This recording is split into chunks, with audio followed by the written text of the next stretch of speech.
యూదుడని, Greece దేశస్థుడని, అన్యుడని ఏ తేడా లేదు.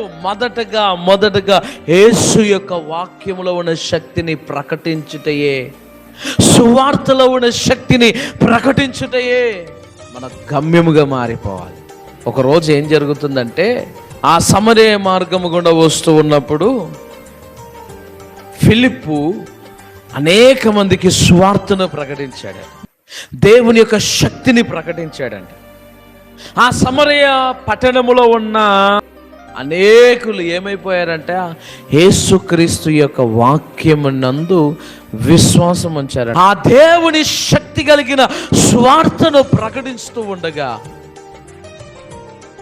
ఆ పట్టణంలో అప్పటి వరకు చీకటి ఉంది, అప్పటి వరకు అక్కడ పక్షవాయువు కలిగిన వారు, ఆ పట్టణంలో అప్పటి వరకు నడకలేని వారు, కుంటివారు ఉన్నారు.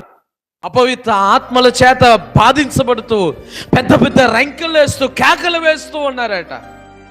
అలాంటి ఒక నెమ్మది లేని గలిబిలి ఉన్న ఆ పట్టణంలోనికి దేవుని యొక్క సువార్త శక్తిని ప్రకటిస్తూ ఉన్న ఫిలిప్ సువార్త ప్రకటిస్తూ ఉంటే ఆ పట్టణంలో ఉన్న రోగులు బాగు చేయబడ్డారు, పక్షవాతము కలిగిన వారు బాగు చేయబడ్డారు, కుంటికాలు కలిగిన వారు బాగు చేయబడ్డారు, అనేక బంధకాలలో ఉన్న ప్రజలు విడుదల చేయబడ్డారు.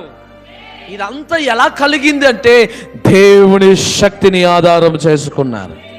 ఈ ఇంటిలో ఉన్న దురాత్మలు పారిపోవాలంటే నీవు దేవుని శక్తిని ఆధారం చేసుకోవాలి. దేవుని శక్తిని ఆధారం చేసుకుంటే అద్భుతాలు జరుగుతాయి.